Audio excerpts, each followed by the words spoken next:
Hi అండి, welcome to my channel. నేను మీ పద్మ. ఈరోజు చేయబోయే రెసిపీ టమోటా చట్నీ అండి. ఎలా తయారు చేయాలో చూసేద్దాం రండి.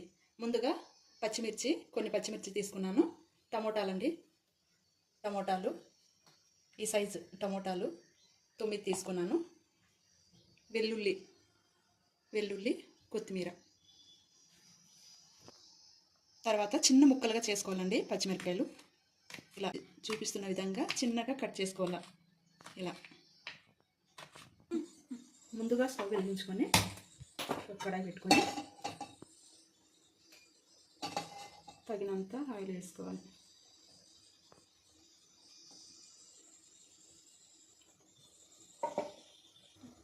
ఒక స్పూన్ జీలకర్ర, తర్వాత వెల్లుల్లి కొన్ని,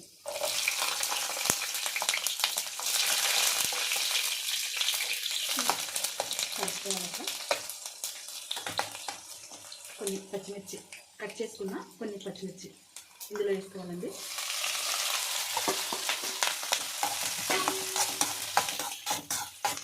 పచ్చిమిర్చి లో ఫ్లేమ్లోనే మగ్గించుకోవాలండి. కట్ చేసుకున్న టమోటాలు ఇందులో వేసుకోవాలండి. వేసుకున్న తర్వాత కలుపుకోవాలి. ఇవి కొద్దిసేపు మగ్గాలండి. లో ఫ్లేమ్లోనే మగ్గించుకోవాలి. మూత పెట్టేద్దాము.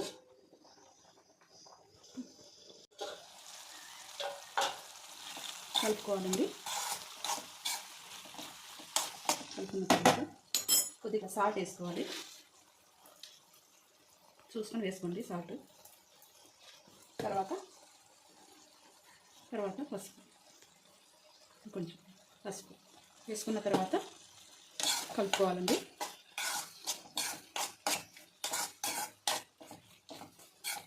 కలుపుకున్న తర్వాత కొద్దిసేపు మగ్గాలండి.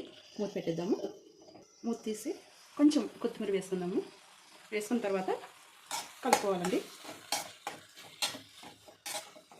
ఇంకొద్దిసేపు మగ్గాలి. అంతవరకు మూత పెట్టేసి లో ఫ్లేమ్లోనే మగ్గించుకోవాలి. మూత తీసి చూద్దామండి. టమోటాలు, పచ్చిమిర్చి అన్నీ మగ్గినాయి.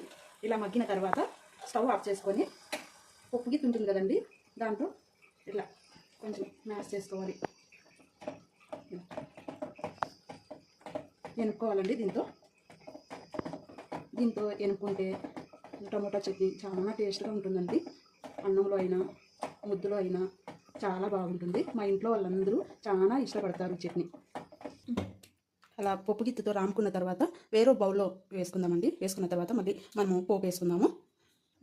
స్టవ్ వెలిగించుకొని అదే కడాయి పెట్టుకొని పోపు వేసుకుందామండి. కొంచెం ఆయిల్ వేడెక్క వెల్లుల్లి, పచ్చగా దంచుకున్న వెల్లుల్లి, పోపు దినుసులండి, పచ్చిమిర్చి, కరివేపాకు. ముందుగా సిద్ధం చేసుకుని